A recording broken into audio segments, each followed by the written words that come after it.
everyone, John here from Four Brewers, and I'm back with another beer review. Today we're drinking a beer that was sent to us by Stone Brewing Company out of Escondido, California, and also Virginia. I don't know exactly where in Virginia. Richmond, Virginia. Read the label. This is a beer they made in collaboration with two home brewers and Bergen Beer Company. This is Stone's MOJAY IPA. You might be wondering what MOJAY means. Apparently, it's a hybrid of the words Mosaic and OJ, as in like orange juice, so MOJAY. This was made, like I said, in collaboration with two homebrewers that they actually won Stone Brewing Company's 10th annual American Homebrewers Association membership rally.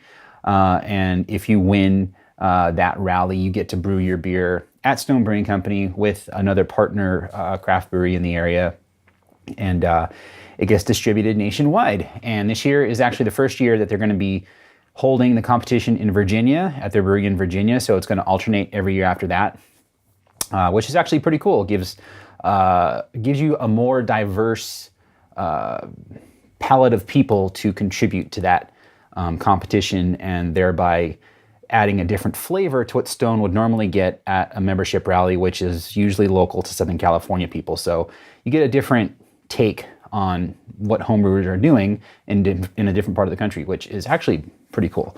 So this beer was made with, I have some notes, with Corey Majors and Elizabeth Bacchus, two homebrewers out of that area, I'm assuming.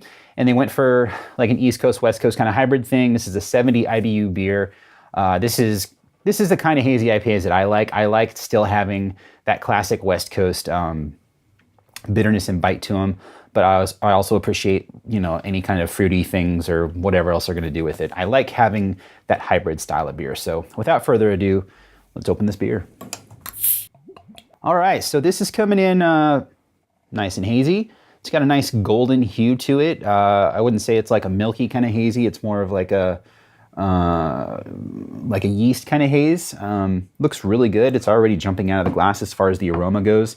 And I didn't mention this is made with Citra and Mosaic hops and a mixture of like cryo hops and hop pellets, and also Amarillo, Citra, and Mosaic hops. I'm reading off my notes again. So this was bottled on October 5th, and I believe the enjoy by date is sometime in January of 2019. So we're pretty much right in the middle as far as freshness goes. Head's looking really nice on there.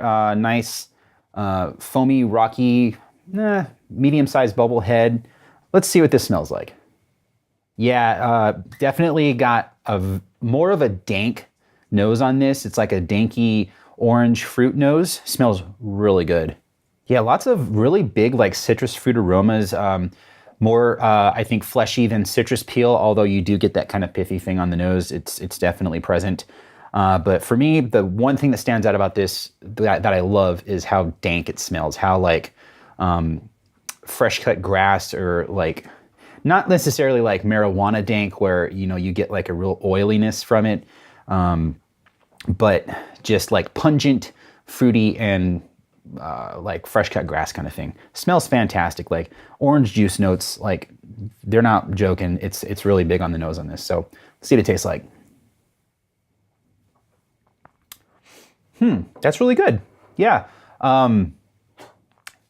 That's got a perfect bitterness to it. For this being 7.6, it's a double IPA technically. It's on the lower end for alcohol, but that's really nice. It's got a nice pillowy, like tongue coating mouthfeel. Yeah, the bitterness on this really helps clean everything up. You get that pillowiness on the mouthfeel, and you're not left with this slickness on your tongue.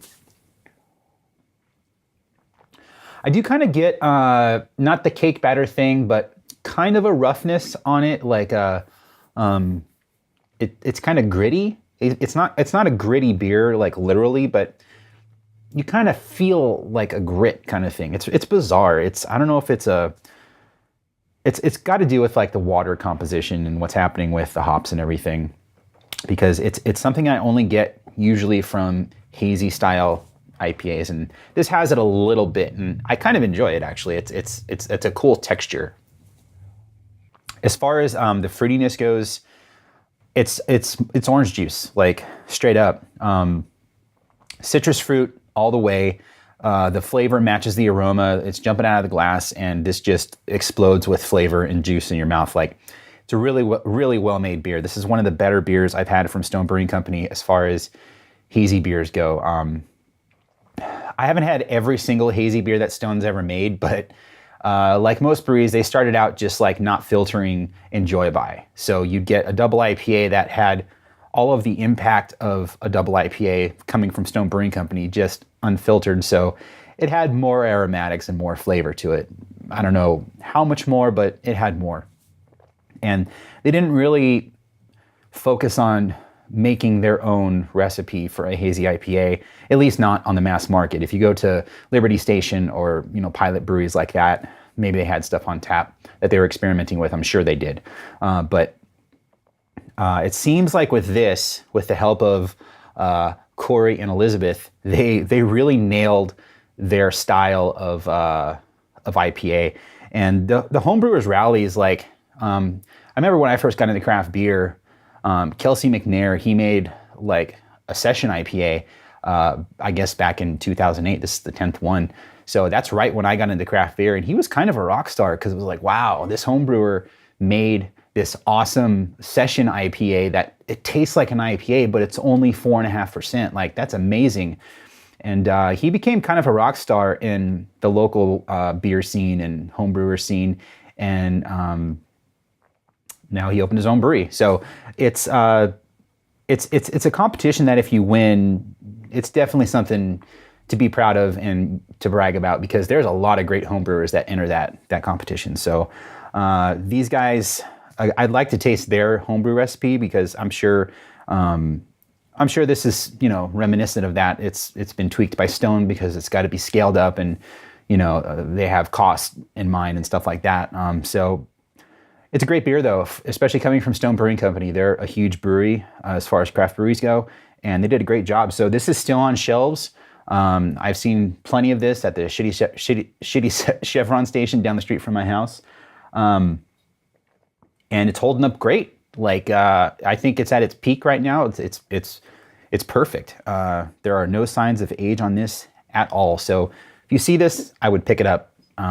It's fantastic. It's a really good hybrid of East Coast and West Coast hazy interpretations of IPA. So thank you, Stone, for the beer. Thanks for watching another video, and we'll see you next time.